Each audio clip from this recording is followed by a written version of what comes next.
இந்த சினிமாலெல்லாம் நீங்கள் பார்த்தீங்கன்னா யாரோ ஒருத்தர் அடிச்சுக்கிட்டு இருப்பான், இல்லை ஏதோ தொந்தரவு பண்ணிகிட்டு இருப்பான்.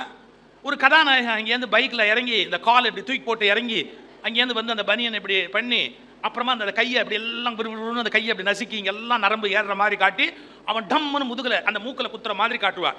நான் கேட்குறேன், அங்கே இருக்கிறவன்லாம் போனோமா? அவன் ஒருத்தன் தான் வந்து காப்பாற்றணுமா? யோசிச்சு பார்க்கணும். நம்ம கஷ்டப்படுற போது யாரோ வந்து காப்பாற்றணும், யாரோ வந்து காப்பாற்றணும், யாரோ. நான் கேட்குறேன், அந்த யாரோவா நீ ஏன் இல்லை? அந்த யாரோ ஒருத்தர் வரணுங்கிற நினைப்பை தாண்டி அந்த யாரோவா நீ ஏன் இல்லை? அப்போ நான் யாரு? யாரோ வந்து காப்பாற்றணும், யாரோ வந்து காப்பாற்றணும் அப்படின்னா நல்லா புரிஞ்சுக்கணும். நம்முடைய வெற்றி, தோல்வி, மானம், அவமானம், புகழ், இகழ் எல்லாத்துக்கும் நாம தான் காரணம். அதனால நாம தைரியமாக இருக்கணும், நல்ல எண்ணங்களோடு இருக்கணும். எனக்கு ரெண்டாவது, நீங்கள் சத்தம் போடுவீங்களோ கலாட்டா பண்ணுவீங்களோன்னு உங்கள் வாதியாரெலாம் தூண் பக்கம் சாஞ்சு நின்னா பிடிக்காது. எனக்கு பிடிக்காது. ஏன் பிடிக்காதுன்னு சொல்கிறேன். அப்போ நீங்கள் என் பேச்சை கவனிக்காமல் உங்களை யாரோ அழுத்தி உட்காத்தி வச்சா அப்படி அவசியமே இல்லை. அதனால நான் ஆசிரியர்களை பணிவோடு கேட்டுக்கிறேன், நீங்கள் போய் உட்காருங்க. அவங்க என்னோட ஃப்ரெண்ட்ஸு. நீங்கள் என் மானத்தை காப்பாற்றுவீங்களா மாட்டீங்களா? ரைட், அடுத்த விஷயத்துக்கு வருவோம். ஆடு மேய்க்கிறது, மாடு மேய்க்கிறது பார்த்துருக்கீங்களா? ஆடு மேய்க்கிற போது குச்சி எடுத்துக்கிட்டு ஒருத்தர் மேய்ச்சிக்கிட்டே போகணும், ஆடு கண்ட்ரோலுக்கு வராது. மாடு மேய்க்கிறதா இருந்தால் குச்சி எடுத்துக்கிட்டே போகணும், அது கண்ட்ரோலுக்கு வராது. நல்லா புரிஞ்சுக்கங்க, நம்ம ஆடோ மாடோ இல்லை இன்னொருத்தர் மேய்க்கிறதுக்கு. மனிதன், நம்முடைய சிந்தனை தான் நம்மளை மேய்க்கணுமே ஒழிய நம்மை இன்னொருவர் கட்டுப்படுத்தும்படியாக வாழ்ந்தால் விலங்குகளாக இருக்கிறோம் என்று பொருள். நீங்கள் மனிதர்கள் என்ற நம்பிக்கையில் நான் பேச்சை தொடங்குகிறேன். நீங்கள் மனிதர்கள் என்ற நம்பிக்கையில் நான் பேச்சை தொடங்குகிறேன். உங்களை யாரும் கண்ட்ரோல் பண்ண வேண்டிய அவசியம் இல்லை. இப்போ சொல்கிறேன், பிடிக்கலையா வெளிப்படுங்க. நான் சுதந்திரம் கொடுக்குறேன். எனக்கு வந்து இன்னொருத்தர் சுதந்திரத்து மேலே மரியாதை உண்டு. கட்டாயப்படுத்தி உங்களை உட்காந்து வைக்கக்கூடாது, கஷ்டப்படுத்தக்கூடாது. என் பேச்சு பிடிக்கலையா தாராளமாக வெளியே போகலாம். ஆனால் யாரையும் கட்டாயப்படுத்தக்கூடாது. சுதந்திரம் என்பது என்னை யாரும் அடிமைப்படுத்தக்கூடாது என்பது மட்டுமல்ல, நானும் யாரையும் அடிமைப்படுத்தக்கூடாது என்பதுதான் உண்மையான சுதந்திரத்தினுடைய அர்த்தம். Feel free. நான் உங்ககிட்ட சொல்றேன், ஃபீல் ஃப்ரீ. நல்ல சுதந்திரமா உங்களை உணருங்க. எந்த வகையிலும் நீங்க எனக்காக அச்சப்பட வேண்டிய அவசியம் கிடையாது. சந்தோஷமா இருங்க. பேச்சு கேட்க பிடிக்கலையா தாராளமாக எழுச்சி வெளியே போ. எந்த ஸ்கூலும் உங்களை ஒன்றும் கேட்க மாட்டாங்க. நான் சொல்றேன், இப்போ நீங்க என்னோட ஒத்துழைச்சா நான் ஒரு அரை மணி நேரம் நல்ல விஷயம் 4 விஷயம் சொல்றேன். மகிழ்ச்சியா இருக்கணும், பள்ளிக்கூடத்தில் மகிழ்ச்சியா இருக்கணும். இப்போ நாங்களும் என்ன பள்ளிக்கூடம் படிக்கும்போது கலாட்டா பண்ணாமல் இருந்திருப்போம். ஆனால் அதில் ஒரு வேடிக்கை இருக்கும். நான் இப்போ எங்கள் கிளாஸில் நடந்த ஒரு சம்பவம் சொல்லட்டுமா? நான் ஸ்கூல் படிக்கும்போது கொஞ்ச நேரம் முன்னாடி இங்கே எங்கேயோ ஒரு நாய் கத்துச்சுல்ல, அப்போ தான் எனக்கு ஞாபகம் வந்தது. என்ன நடந்தது? எங்கள் கிளாஸில் அது மாதிரி கிளாஸ் நடக்குது. ஆசிரியர் பாடம் நடத்திக்கிட்டே இருந்தார். ஒரு 7-8 நாய் ஒன்றா சேர்ந்து சண்டை போட்டு காய்ச்சி மூச்சும் கத்துது. கொஞ்சம் நேரம் கழிச்சு அது அடங்கின உடனே ஒரு பையன் சொன்னான், சார் அது நிறுத்திடுச்சு, நீங்கள் ஆரம்பிங்க சார். அது நிறுத்திடுச்சு நீங்க. அப்போ இவர் யாரு? எங்க வாத்தியார் சிரிச்சுக்கிட்டே சொன்னார், டேய் நீ ரொம்ப கெட்டிக்காரன்டா, எவ்வளோ பிரமாதமாக பேசுகிற பார். சந்தோஷமாக ஏற்றுக்கிட்டார். நான் எதுக்கு சொல்ல வரேன், குழந்தைங்க குறும்பாக தான் இருப்பாங்க, குழந்தைங்க கொஞ்சம் வாய் துடுக்காக தான் இருப்பாங்க. ஆனால் நமக்கு ஒன்று தெரியணும், வாழ்க்கையை பற்றி ஒரு சின்ன சிந்தனை, ஒரு தெளிவு, பெரியவங்க மேலே மரியாதை, ஆசிரியர்கள் மீது மரியாதை, இதெல்லாம் அவசியம். இப்போ ஒரு 2-3 விஷயம் நான் உங்களுக்கு நல்ல விஷயம் சொல்லணும் அப்படின்னு நான் நினைக்கிறேன். அதை மட்டும் என்ன சொல்ல விட்டா போறோம். நம்முடைய அறிவுத்திருக்கோயில் சொல்றாங்க, உங்க யாருக்குமே அது என்னன்னே தெரியாது. இங்க 7ஆம் வகுப்பு படிக்கிறவங்களுக்கோ 8ஆம் வகுப்பு படிக்கிறவங்களுக்கோ 10ஆம் வகுப்பு படிக்கிறவங்களுக்கோ அறிவுத்திருக்கோயில் சொன்னா புரிஞ்சிருமா? புரியறது கஷ்டம். ஆனால் நான் உங்களுக்கு புரியும்படியா முதல்ல ஒரு கதையிலேருந்து ஆரம்பிக்கிறேன். இந்தியாவில் பழனி அப்படின்னு ஒரு கோயில் இருக்கு, தெரியுமா? பழனி ஆண்டவர் கோயில் தெரியும், பழனி. அந்த பழனி கோயிலுக்கு பக்கத்தில் ஒரு 10 மைல் தள்ளி ஒரு பண்ணையாருக்கு பெரிய வாழை தோட்டம். அந்த வாழை தோட்டத்தில் அவர் என்ன வழக்கம் வச்சிருந்தாரு, மொதல் கொலை அப்படி தள்ளி வந்த உடனே அந்த பழத்தை பழனி ஆண்டவருக்கு மேலே அனுப்பி வைப்பார், மலை மேலே. பழனி ஆண்டவருக்கு எப்படின்னா அந்த மலைவாழை பழம் இருக்குல்ல, அதை பிசைஞ்சு பஞ்சாமிர்தம் சாமிக்கு அபிஷேகம் பண்ணுவாங்க. இந்த பண்ணையாருடைய வேலை என்னன்னா, முதல் கொலை அதை தள்ளின உடனே அந்த வாழைப்பழ கொலையை எடுத்து பழனி ஆண்டவர் கோயிலுக்கு அனுப்பி வைப்பார். இந்த பண்ணையார் என்ன பண்ணார், ஒரு நாள் 12 மணி இல்லை ஒரு 8 மணி காலையில் 9 மணிக்கு ஒருத்தனை கூப்பிட்டார், தோட்டத்தில் வேலை பார்க்குறவனை கூப்பிட்டார். இந்த வாழை கொலையை கொண்டு போய் மேலே சாமிக்கு அபிஷேகத்துக்கு கொடுத்துட்டு வா அப்படின்னு சொல்லி என் பேர் சொல்லு அப்படின்னு அனுப்பிச்சு வச்சார். இவன் வாழைப்பழத்தை தலையில் தூக்கிக்கிட்டு பழனி மலை மேலே ஏறி போய் மேலே கொடுக்கணும். 10 மைல் வேற நடந்து வரணும் அடிவாரத்துக்கு. பசி வந்துருச்சு. இந்த பண்ணையார் பாருங்க, ஒரு கூலி வேலை சொல்லி அவர் அனுப்பும் போது அவருக்கு பசிக்கும்னு யோசிக்கணுமா இல்லையா? அவருக்கு பசிக்குமே, அவர் சாப்பிடணுமே அப்படின்னு பண்ணையார் யோசிக்கணுமா இல்லையா? யோசிக்கல. அவர் நேராக சாமிக்கு கொண்டு போய் இந்த பழத்தை கொடுத்துட்டு வான்னு சொன்னார் ஒழிய அவன் சாப்பாட்டுக்கு ஒரு புட்டோ ஒரு இடியப்பமோ என்னமோ ஒன்று கையில் கொடுத்துருக்கணும். ஒன்றுமே கொடுக்கல. காசாவது கொடுத்துருக்கணும், அதுவும் கொடுக்கல. அவன் காசு அவன் தலைமையில் வச்சு போய் அடிவாரத்தில் அதை ஒரு மாதிரி வச்சுட்டு படுத்தான். பசி வைத்த குள்ளுது, சுருட்டுது அவனுக்கு. அப்படியே அந்த வாழைப்பழ கொலையை பார்த்தா 2 மலை வாழைப்பழம் நல்ல மஞ்சள் மஞ்சள் நல்ல பெருசாக நல்லா காய்ச்சல். அதெல்லாம் யார் அங்கே பார்க்க போறா அப்படின்னு இந்த 2 பழத்தை அப்படி எடுத்தான். 2 பழத்தை எடுத்து தான் திங்கலாம் அப்படின்னு முடிவு பண்ணி அவன் பசிக்கு அதை சாப்பிட்டுட்டு அதை கொண்டு போய் அந்த பழனி மலையில் பூஜை பண்ணுற கீழே இருக்கிற பண்டாரம் இருப்பாங்க அவங்க கிட்ட கொடுத்து பண்ணையார் கொடுத்து விட்டாங்க அப்படின்னு. அவர் ரொம்ப கட்டிக்காரு அந்த பூஜை பண்ணுறவர். அவர் என்ன பண்ணார், அப்படி கொலையை திருப்பி திருப்பி பார்த்தார். பார்த்துட்டு 2 பழம் குறையுது. ஒரு பேப்பர் எடுத்தார், பண்ணையாருக்கு எழுதினார், நீங்கள் அனுப்பின மலவாழைப்பழம் கொலை அப்படியே வந்தது, ஆனால் 2 பழம் குறையுது. இதை எழுதி இவன் கையில் கொடுத்தார். இந்த பயலுக்கு எழுத படிக்க தெரியாது, அதில் என்ன எழுதியிருக்குன்னு தெரியாது. இவன் அதை எடுத்துக்கிட்டு நேராக போய் பண்ணையார்கிட்ட கொடுத்தான். பண்ணையார் அதை படித்த உடனே அவருக்கு கோவம் வந்துருச்சு. முருகனுக்கு நம்ம இங்கேருந்து பழத்தை கொடுத்து விட்டா இவன் என்ன காரியம் பண்ணிட்டான் பத்தியா, 2 பழத்தை தின்னுட்டான்னு அவர் பெல்ட்டை கழட்டி அட்டி பின்னி எடுத்துட்டார். இல்லை ஆண்டவனுக்கு நான் பழம் கொடுத்து விட்டா 2 பழத்தை நீ தின்னுட்டியேன்னு அடி நடிச்சார். இந்த பண்ணையில் வேலை பார்க்குறவனுக்கு என்ன கவலைன்னா, நாம தின்னது இவருக்கு எப்படி தெரியும்? எழுதி கொடுத்துருக்குறாங்கிறது அவனுக்கு தெரியாது, அவன் தான் எழுத படிக்க தெரியாது. ஆஹா, நம்ம பண்ணையாருக்கு தெய்வ சக்தி இருக்குது, அதனால தான் கண்டுபிடிச்சிட்டாரு நாம அங்கே 2 பழத்தை தின்னதுன்னு சொல்லிட்டு மன்னிச்சுக்கோங்க எஜமா மன்னிச்சுங்கன்ட்டு அழுதுகிட்டே வீட்டுக்கு போய் படுத்துட்டான். ராத்திரி பண்ணையாரு படுத்திருக்கிறார். கனவுல பழனி ஆண்டவர் வந்தார். அந்த பழனி ஆண்டவர் பார்த்த உடனே சந்தோஷத்தில் கேட்டான், முருகப்பெருமானே நான் உனக்கு பழம் கொடுத்து விட்டனே, வந்ததா மலைப்பழம் வந்ததா அப்படின்னு கேட்டான். முருகன் சொன்னார் சிரிச்சுக்கிட்டே, வந்தது, ஆனால் 2 பழம் தாண்டா வந்தது, எனக்கு 2 பழம் தாண்டா வந்தது, ரொம்ப நல்லா இருந்தது, நிறைய ஒரு கொலையே கொடுத்து விடக்கூடாதா, உனக்கு 2 பழம் கொடுத்து விட்டியே நியாயமானு கேட்டார். உனக்கு ஒன்றுமே புரியல, 2 பழமா? நல்லா நீங்கள் புரிஞ்சுக்கணும், பழனி ஆண்டவருக்கு என்று அனுப்பிய பழத்தை அவர் கணக்கில் வரவு வைக்கவில்லை. பசித்தவன் சாப்பிட்ட 2 பழத்தை மட்டும்தான் பழனி ஆண்டவர் தன்னுடைய கணக்கில் வைத்துக் கொள்கிறார். மனிதர்களுக்கு நாம் செய்கின்ற உதவிதான் கடவுள் தன் கணக்கில் வரவு வைத்துக் கொள்கிறார். கடவுளுக்கு நம்ம நேரா என்ன கொடுக்க முடியும்? அவர் என்ன எல்லாம் உடையவர், ஆம்னி பொட்டன்ட், ஆம்னி பிரசன்ஸ், அம்னீஷியன்ட். கடவுளை பத்தி டெஃபினிஷன் சொல்வா, எங்கும் நிறைந்தவர், எல்லா இடத்திலும் இருப்பவர். அந்த கடவுளுக்கு நம்ம ஏதாவது கொடுத்து நிறையுமா? அதனால பசிச்சவங்களுக்கு நம்ம என்ன கொடுக்குறோமோ அதுதான் கடவுள் தன் கணக்கெல்லாம் வரவு வைப்பார். இன்னைக்கு இந்த ஊர் கோயில் இருக்கிற சாமி என்ன வரவு வைக்கும் கேட்டா, 11 மணிக்கு இந்த பள்ளிக்கூடத்தில் இருந்த 500 பசங்களுடைய அந்த மோதகம் வடை இதெல்லாம் நாம் தான் சாப்பிட்டேன்னு சாமி அவர் கணக்கில் எழுதிக்கும். ஏன்னா உங்க பசிக்கு கொடுக்கறத தான் கடவுள் தன்னுடைய கணக்கில் வரவு வைக்கிறார். இப்போ கொஞ்சம் யோசிச்சு பாருங்க, மனிதனுக்கு நல்லது செய்யணும் அப்படிங்கிற எண்ணம். இப்போ அடுத்ததுக்கு போறேன். உங்களுடைய இந்த மாவட்டத்தினுடைய அதிபர் என்ன சொன்னாரு, உங்களுக்கு புரியும்படியா ஒன்று சொன்னார். என்ன சொன்னார்? ஒரு வார்த்தை, நம்முடைய காட்டு மிராண்டிகள் வாழ்ந்த காலம் 10,000-20,000 வருஷத்துக்கு முன்னாடி, அதை விட இப்போ வளர்ந்துருக்கிறோமா இல்லையான்னு கேட்டால் வளர்ந்துருக்கிறோம். பிளேன் வந்திருக்குது, கட்டடம் வந்திருக்குது, கடல்ல மூழ்கி போற சப்மரீன் வந்திருக்குது, என்னெல்லாமோ வந்துருச்சு, மின்சாரம்லாம் வந்து என்னெல்லாமோ வந்துருச்சு. ஆனால் அவர் எப்படி முடிச்சாரு கவனிச்சிங்களா? ஒரு 1,50,000 வருஷத்துக்கு முன்னாடி மனசு எப்படி இருந்ததோ அதே மாதிரி குறுகெல்லாம் இருக்குது, அதே மாதிரி மனசு வருத்தமா இருக்குது, அவனுக்கு அடுத்த விஷயத்துக்கு ஆசைப்படக்கூடிய கெட்ட பழக்கம் இருக்குது. இதெல்லாம் எந்த வகையில நியாயம் அப்படின்னு கேட்டார். இதை நீங்க முதல்ல புரிஞ்சுக்கணும். இதை மாத்துறது தான் மனவளக்கலை அப்படின்னே பேரு. எங்க ஊர்ல ஒன்று நடந்தது ராஜா. எங்க ஊர்ல ஒரு லாட்டரி சீட் இருக்குது. அந்த லாட்டரி சீட்டுக்கு 5 கோடி ரூபாய் பரிசு. முதல் பரிசு 5 கோடி. என்ன நடந்ததுன்னு சொல்ற பாருங்க. எங்க ஊர்ல அடுக்குமாடி வீடு இருக்கும், ஃபிளாட்ஸ் அப்படின்னு பேர், அடுக்ககம் அப்படின்னு பேர். இந்த பக்கம் ஒரு வீடு, இந்த பக்கம் ஒரு வீடு, இந்த பக்கம் ஒரு வீடு, ஒரு 5 வீடு 6 வீடு, வாசல் ஒண்ணா இருக்கும், அப்புறம் வீடு அப்படியே இருக்கும், அடுக்கடுக்கா இருக்கும், அடுக்குமாடி. ஒரு நண்பர் வீட்டுக்கு போறேன். நான் போன உடனே அவர் எனக்கு பாயசம் கொண்டாந்து கொடுத்தாரு. பாயசம், நாட் பாய்சன், பாயசம் கொண்டாந்து கொடுத்தாரு.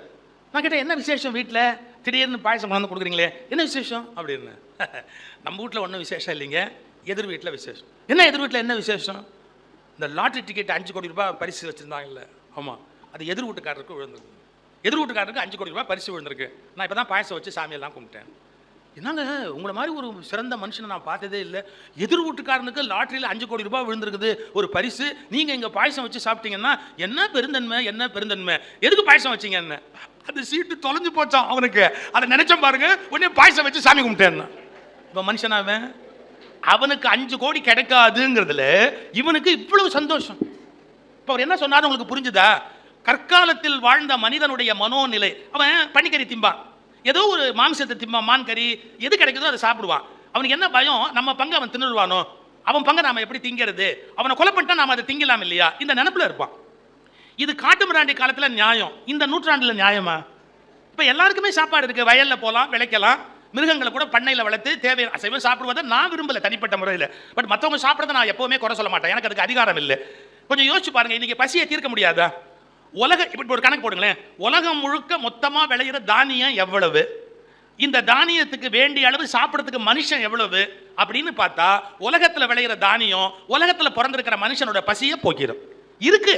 ஆனா ஏன் அது நடக்கல? ஒரு நாட்டில் நல்ல நிறைய விளைஞ்ச உடனே கடல்ல கொண்டு போய் கொட்டுறான். ஏன் கடல்ல கொண்டு போய் கோதுமையை கொட்டுறான்? விலைவாசி எல்லாம் குறைஞ்சு போயிடும், அப்ப நம்ம இந்த கோதுமையை வச்சிருக்க கூடாது, கடல்ல கொண்டு போய் கொட்டலாம் அப்படின்னு கொண்டு போய் கொட்டுறான்.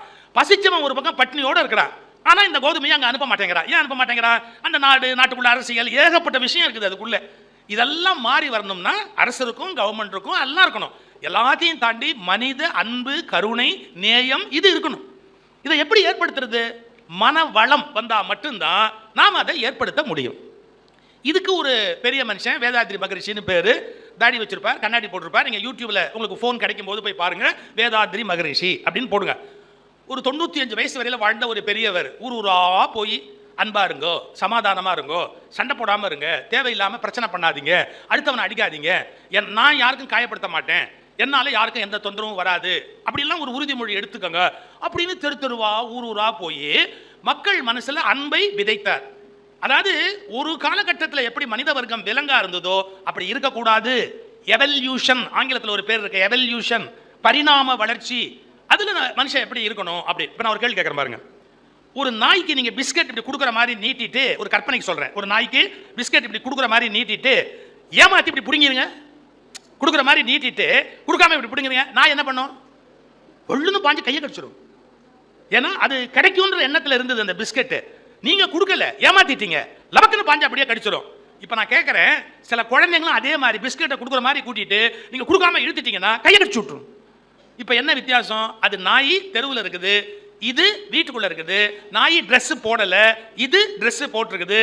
அது ஸ்கூலுக்கு போகல, இது ஸ்கூலுக்கு போகுது. இது எந்த செலவும் இல்லாம தெருவில் சுத்துது. இது ஏகப்பட்ட செலவை வச்சுக்கிட்டு வீட்டுக்குள்ள இருக்குது. என்ன பெரிய வித்தியாசம்? அதுக்கு 4 கால், இதுக்கு 2 கால், அவ்வளவுதான் வித்தியாசம். நம்ம அப்படி இருக்கலாமா? அன்பா அட ஒருத்தர் கொடுக்குறேங்கிறாரு, ஏமாத்திட்டாரு, போறாரு போ. நம்ம அன்பா இருந்தா தான் நம்ம மனுஷன் அர்த்தம். இதெல்லாம் நீங்க சிந்திக்கிறதுக்கு ஒரு இடம் வேணும். நாம இன்னொருத்தரை துன்புறுத்தக்கூடாது, இன்னொருவருடைய கோபத்தை கிளறக்கூடாது. அவங்க துக்கத்தில் இருக்கிறாங்கன்னா ஆறுதல் சொல்லணும், நாம அதுக்கு அன்பு காட்டணும். இதெல்லாம் புரிஞ்சுக்கிறதுக்கு ஒரு தெளிவு வேணும். அதை ஏற்படுத்துவது யாரு? மன வளம் ஏற்பட்டா ஏற்படும். இப்ப நான் வெறும் மன வளத்துக்கு சொல்லல. எங்க ஊர்ல ஒரு சின்ன பயிற்சி கொடுக்குறாங்க. நான் அது என்னன்னு யாருதுன்னு சொல்ல மாட்டேன், ஏன்னா அவர் பேர் சொல்றாப்புல இல்லை, அதனால நான் பேர் சொல்றது இல்லை. அவங்க ஸ்கூல்ல படிக்கிற பிள்ளைங்களுக்கு கண்ணை கட்டிடுவாங்க, ஒரு செலக்ட் பண்ணி கண்ணை கட்டிடுவாங்க. கண்ணை கட்டிட்டு ஒரு ட்ரைனிங் கொடுப்பாங்க. என்ன தெரியுங்களா? கண்ணை கட்டிட்டு ஒரு பேப்பர்ல 16 அப்படின்னு ஒரு நம்பர் எழுதி, இது என்ன நம்பர்னு கேட்பாங்க. முதல்ல தெரியாது, கண்ணை கட்டி இருக்குது நம்பரை பார்த்தா தெரியாது. ஒரு ஆச்சரியம் சொல்லட்டுமா? 1 வாரம் 2 வாரம் 1 மாசம் போனதுக்கு அப்புறம் அந்த பசங்க கரெக்டா இது எவ்வளவு அப்படின்னு கேட்டா 16 ரூபா. ஒரு ப்ளூ கலர்ல பெயிண்ட் இப்படி அடிச்சு வச்சுட்டு இது என்ன கலர் அப்படின்னு கேட்பாங்க. கண்ணு கட்டி இருக்கும், யாரும் அதை எடுத்து கூட பார்க்கலாம் கண்ணு கட்டி இருக்கா இல்லையான்னு. அதுக்கு அப்புறம் ப்ளூ கலர் பெயிண்ட் அடிச்சு வச்சுட்டு இது என்ன கலர் அப்படின்னு கேட்பாங்க. ப்ளூ, கரெக்டா சொல். இது வெறும் கற்பனை இல்லை, அது மாதிரி குழந்தைங்க சொல்லி பரிசு வாங்கி நிறைய குழந்தைங்க இந்தியாவில் கண் கட்டி இருந்தாலும் அதுல என்ன இருக்கோ அதை சொல்லிவிடும். புஸ்தகத்தில் இருக்கிறது, கலரு, நபர் யாரு, இவர் யாருடைய போட்டோ எல்லாம் சொல்லும். எப்படி சார் முடிஞ்சது இது? அதுக்கு ஒன்றும் பெருசா வித்தையெல்லாம் பெருசா கிடையாது. இவங்க மனசு பாருங்க, அந்த மனசு கரெக்டா குவிஞ்சு வந்து நிற்கும் போது இந்த கண்ணுன்னெல்லாம் தேவையே கிடையாது. அவன் எழுதுறான் பாரு 16 அப்படின்னு, அதை அப்படியே இந்த மைண்ட் வாங்கிடும். ப்ளூ கலர் பெயிண்ட் பண்றான்ல, அதை அப்படியே வாங்கிடும். நல்ல கவனி, மனதிலிருந்து மனதுக்கு மெசேஜ் போயிடும். மனதிலிருந்து மனதுக்கு மெசேஜ் போயிடும். நீ கேட்ப அதெல்லாம் எப்படி சாத்தியம்னு. தம்பி, வாட்ஸ்அப்ல எவன் போட்டோவோ எடுத்து உன் நம்பர் போன்ல அப்படி தட்டி விட்ட உடனே அதே மூஞ்சி அப்படியே வருது இல்லை நமக்கு. இன்னைக்கு எலக்ட்ரானிக் உலகத்தில் சாத்தியமாயிடுச்சு இல்லை. இதுக்கெல்லாம் முன்னாடியே பல பெரியவங்க மனதிலிருந்து மனதுக்கு ஒரு உருவத்தை கொண்டு போக முடியும் அப்படின்னு கண்டுபிடிச்சாங்க. ஹெலன் கெல்லர் அப்படின்னு ஒரு பெண்மணி இருந்தா. அந்த பெண்மணிக்கு பிறவியில பார்வை இல்லை. ஹெலன் கெல்லருக்கு ரொம்ப முரட்டு பொண்ணு, அவ வீட்டுக்கு அடங்க மாட்டா. அவங்க அப்பா பார்த்தாரு, இந்த பொண்ணை என்ன பண்றதுன்னே தெரியல. ஏன்னா அவளுக்கு ஒரு சின்ன உடல் குறைபாடு இருக்கு, கோச்சுக்கவும் முடியாது. பெரிய பணக்கார வீட்டு பொண்ணு அவ. கடைசியா அப்படி யோசிச்சு பார்த்துட்டு இவளை வழிக்கு கொண்டு வரதுக்கு ஒரு ஆசிரியர் இருந்தா பரவாயில்ல அப்படின்னு பேப்பர்ல விளம்பரம் கொடுத்தாரு. என் பொண்ணு பள்ளிக்கூடத்துக்கு போக முடியாது, ஆனால் அவளுக்கு பாடம் சொல்லி கொடுக்கணும், ஒரு ஆசிரியர் எங்களுக்கு வீட்டோட இருந்து கல்வி கற்றுக் கொடுக்கறதுக்கு வந்தா நான் பணம் சம்பளம் எவ்வளவு வேணாலும் கொடுக்குறேன் அப்படின்னு பேப்பர்ல விளம்பரம் கொடுத்தாரு. ஒரு அம்மா வந்தாங்க, மற்றவங்க எல்லாம் அந்த பொண்ணு உண்டு இல்லைன்னு ஆக்கிட்டா. ஒரே ஒரு அம்மா வந்தாங்க. இந்த ஹெலன் கெல்லரை கொஞ்சம் கொஞ்சமா டியூன் பண்றாங்க. முதல்ல அவ அடங்கல, ஆசிரியருக்கு எவ்வளவு தொந்தரவு கொடுக்கணுமோ அவ்வளவு தொந்தரவு கொடுத்தா. ஆனா இப்போ அவளுக்கு புரிய வைக்கணும். பிறவியில் அவளுக்கு பார்வை இல்லை. தண்ணீர் அப்படின்னா என்னன்னு புரிய வைக்கணும். அவ கேட்கறா தண்ணின்னா என்ன, அது எனக்கு புரியும்படியா சொல்லுங்க அப்படின்னு. அந்த அம்மா ஒன்றும் பண்ணல, அப்படியே அவளை தரன்னு இழுத்துட்டு போய் பாத்ரூம் குழாய்க்கு கீழே நிறுத்தி திறந்து விட்டாங்க. அது தண்ணி மேலே பட்டோன்னா ஐயோ ஐயோ இதான் தண்ணி தெரியுதா, இது மாதிரி எது கேட்டாலும் நான் உனக்கு டீச் பண்ணுவேன், என்ன வேணாலும் கேளு. அந்த குழந்தையோட போராடி போராடி போராடி அவ எப்படி ஆயிட்டான்னு கேட்டா, நான் இப்ப சொன்ன பாத்தீங்களா கண்ணை கட்டி இருந்தா கூட நிறம் சொல்லுவாங்கன்னு, அது மாதிரி நீங்க ஒரு காகிதத்துல பச்சையா பிரிண்ட் பண்ணிட்டு ஹெலன் கல்லர்ட்ட கொடுத்தீங்கன்னா இப்படி தடவி பாப்பா, தடவி பார்த்துட்டு திஸ் இஸ் கிரீன் கலர்பா. அந்த அந்த மனம் விழிச்சிருச்சு, மனம் கூர்மையாயிடுச்சு. அப்ப என்ன பண்ணுது, துல்லியமா அதுல என்ன இருக்கோ அதை இந்த கண் என்ற உறுப்பே இல்லாம கூட அவளால பார்க்க முடிஞ்சது. இதெல்லாம் நம்பராப்ல இருக்குதா?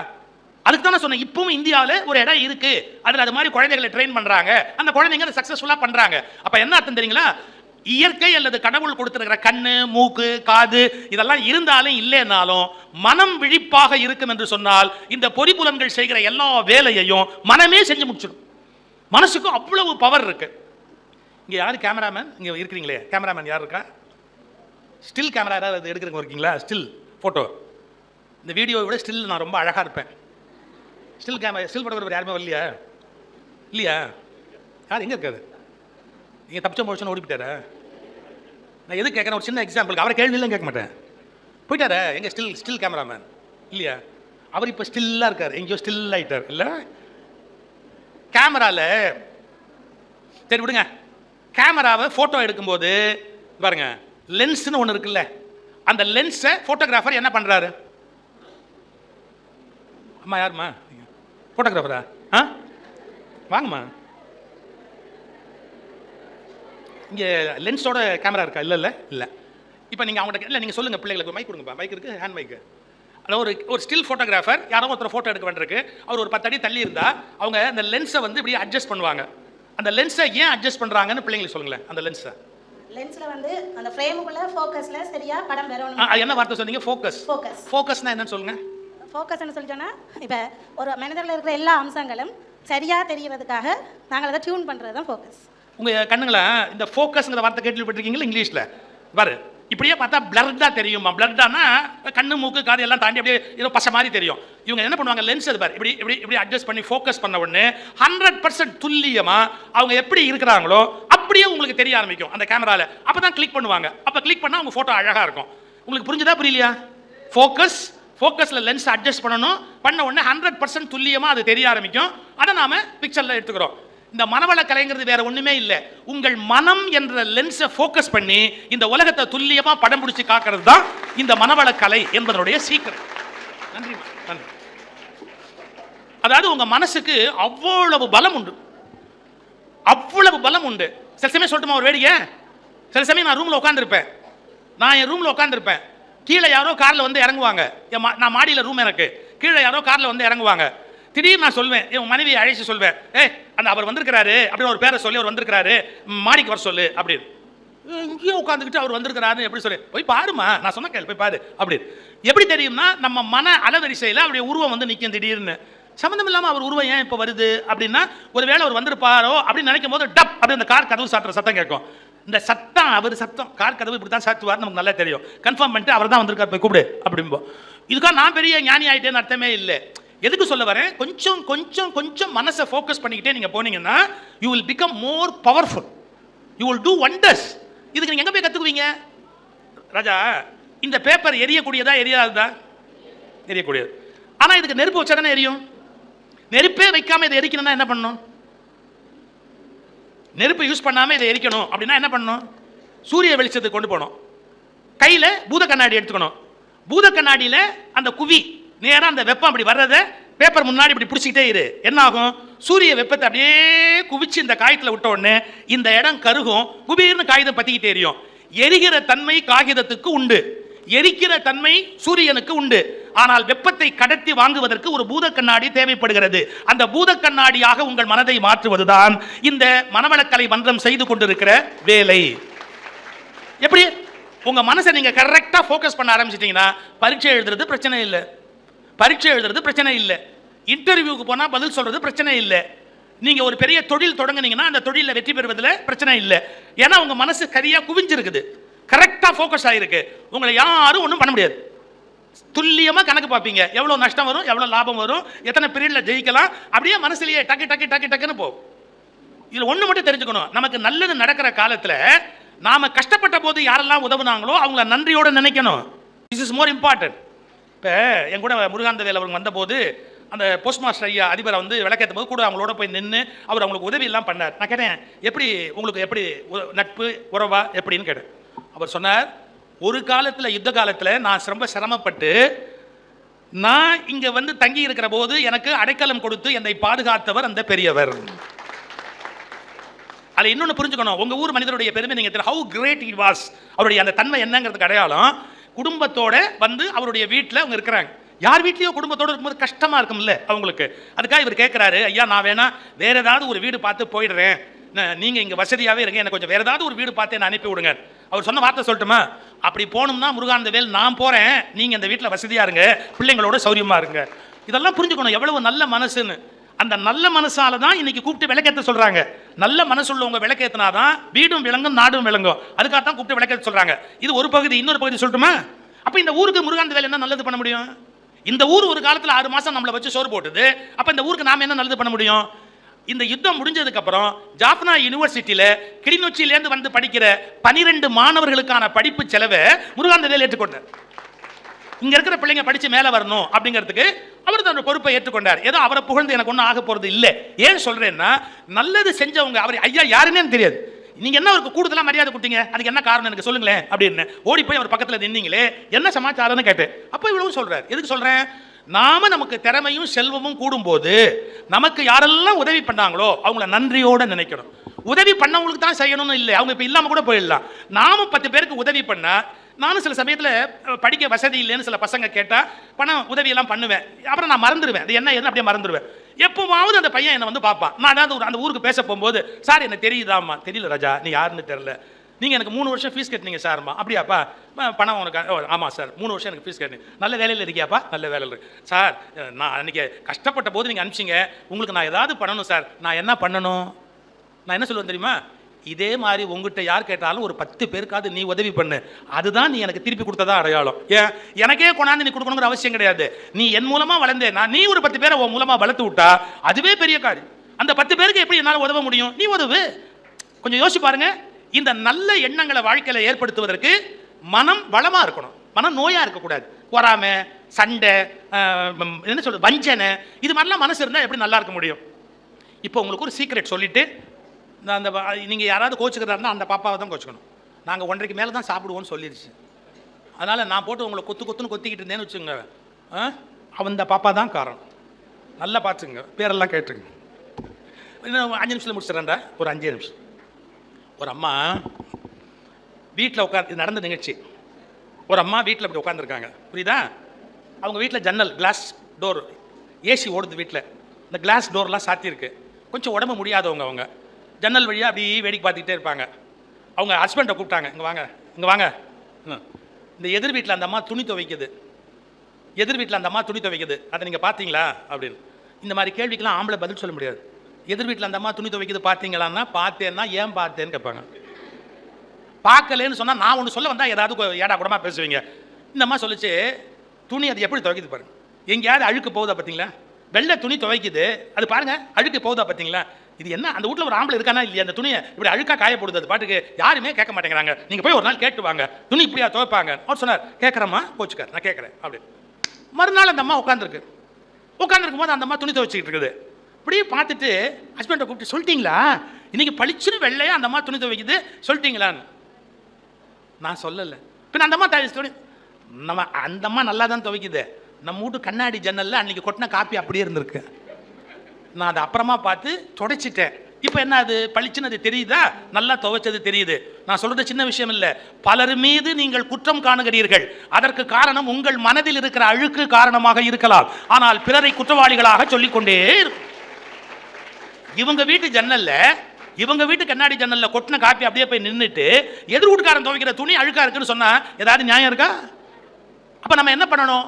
தன்னை திருத்திக்கணும், தன்னை மாத்திக்கணும், தன்னை உயர்த்திக்கணும். எங்க திருவள்ளுவர் ஒரு குறள் சொல்றார் கண்ணு, ஒரு பூ மேல நிக்குது தாமரைப்பூ அப்படின்னா, தாமரைப்பூவுக்கு என்ன உயரம்? அதுக்குன்னு உயரம் கிடையாது. தண்ணிக்கு மேல தாமரைப்பூ நிற்கும். தண்ணி 2 அடி, தாமரை 2 அடி. தண்ணி 3 அடி, தாமரை 3 அடி. தண்ணி 4 அடி, தாமரை 4 அடி, 4.5. இதை திருவள்ளுவர் இதை பார்த்துட்டு ஒரு வார்த்தை சொன்னாரு, தம்பி, வெள்ளத்து அணைய மலர் நீட்டம், வெள்ளத்து அணைய மலர் நீட்டம். என் வாழ்க்கையில உயர்வு என்பது என்ன? உள்ளத்து அணையது உயர்வு. என் உள்ளம் உயர்வா இருந்தா வாழ்க்கையில நான் உயர முடியும். உள்ளத்தை எப்படி நீங்க உயர்த்துவீங்க? அதுக்கு பயிற்சி வேணும், முயற்சி வேணும். உங்க மூச்சு காத்தை நெறிப்படுத்தணும், நல்ல எண்ணங்களை உங்களுக்குள்ள விதையா போடணும், நல்ல உணவுகளை சாப்பிடணும். கண்ணுங்களா, நான் ஒரு தாத்தா ஸ்தானம். உங்க வயசுக்கு என் பேரன் இந்த மீசை முளைச்சு முளைக்காம ஒரு பையன் வந்தானே, அதே மாதிரி தான் என் பேரன் இருப்பான். இந்த வயசு என்னுடைய பேர குழந்தையோட வயசு. உங்க தாத்தாவா இருந்து நான் உரிமையா சொல்லிட்டு போறேன், நம்ம முகத்துல மலர்ச்சி இருக்கணும் எப்பவுமே. எவ்வளவு கஷ்டம் இருந்தாலும் சிரிச்ச முகமா இருக்கிறதுக்கு பழகணும். நம்முடைய உடம்புல இருந்து துர்நாற்றம் வரக்கூடாது. நம்ம உடம்புல இருந்து துர்நாற்றம் வருதுன்னா நமக்கு மலச்சிக்கல் நோய் இருக்கு அப்படின்னு அர்த்தம். இதெல்லாம் மாறி நம்ம வாழ்க்கையில வெளியில வரணும். ப்ளீஸ் யாரையும் குறை சொல்லாதீங்க, மற்றவங்களை குறை சொல்லாதீங்க. செல்ஃப் அனாலிசிஸ், சுய அலசல்னு ஒரு வார்த்தை சந்திர சொன்னாரு. சுய அலசல் அதான் ரொம்ப இம்பார்ட்டன்ட். நீங்க முதல்ல ஒரு ஸ்டேஜ், செகண்ட் ஸ்டேஜ் போனீங்கன்னா பெரிய விஷயம். முனிரத்ன மாதிரி ஐயா உங்களுக்கு சொல்லிக் கொடுப்பாங்க. நான் எத்தனையோ பேரோட பழகி இருக்கிறேன். Very nice gentleman I have seen. நான் பார்த்த மனிதர்களில் மிகச்சிறந்த மனிதர்ல ஒருவர். பெரிய கல்வி, ஆனா அடக்கம், அப்படி தன்னை அடக்கமா வைத்திருக்கக்கூடிய ஒரு சிறந்த பண்பு. அது மாதிரி ஆசிரியர்களை தேடி தேடி தேடி போய் நிறைய கத்துக்கணும். விவேகானந்தருக்கு ஈஸியாவா ஞானம் கிடைச்சது? ராமகிருஷ்ணரை தேடி போய் அலைஞ்சாரு, அவர் ஞானம் பெற்றார். நாங்க பாரு உங்க பள்ளிக்கூடத்துக்கு வந்து சொல்லிட்டு இருக்கிறோம் நல்ல விஷயம், 4 விஷயத்தை. அதை நீ தான் உள்வாங்கிக்கணும், நீ தான் மேல பார்க்கணும். ஒரே ஒரு தப்பு தானே நான் பண்றேன்னு சொல்லாது, ஒரே ஒரு தப்பு தானே நான் பண்றேன் அப்படி சொல்லாது. ஒரு தப்பு நாளைக்கு 100 தப்பா மாறும். நான் இதை மட்டும் இந்த கதையை சொல்லி நிறுத்திடுறேன், நிஜமாவே நிறுத்திடுறேன். ஒரு அப்பா வெளியூர் போறாரு. வெளியூர் போகும்போது பையனை கூப்பிட்டாரு, இங்க வா, நான் போயிட்டு வெளிநாடு போறேன், 3 மாசம் ஆகும் வரத்துக்கு. நீ ஒரு தப்பு தண்டா பண்ணக்கூடாது, அம்மாவை தொந்தரவு பண்ணக்கூடாது, புரியுதா? ஒரு தப்பு கூட பண்ணக்கூடாது.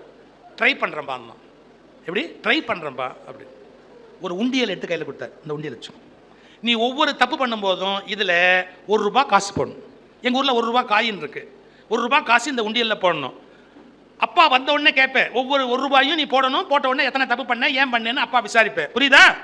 இந்த உண்டியல் அம்மா கிட்டே சொன்னார், நல்லா பார்த்துக்கோ, கொடுத்துட்டு போயிருக்கார். 3 மாதம் கழித்து வந்தார் வெளியூர் போயிட்டு.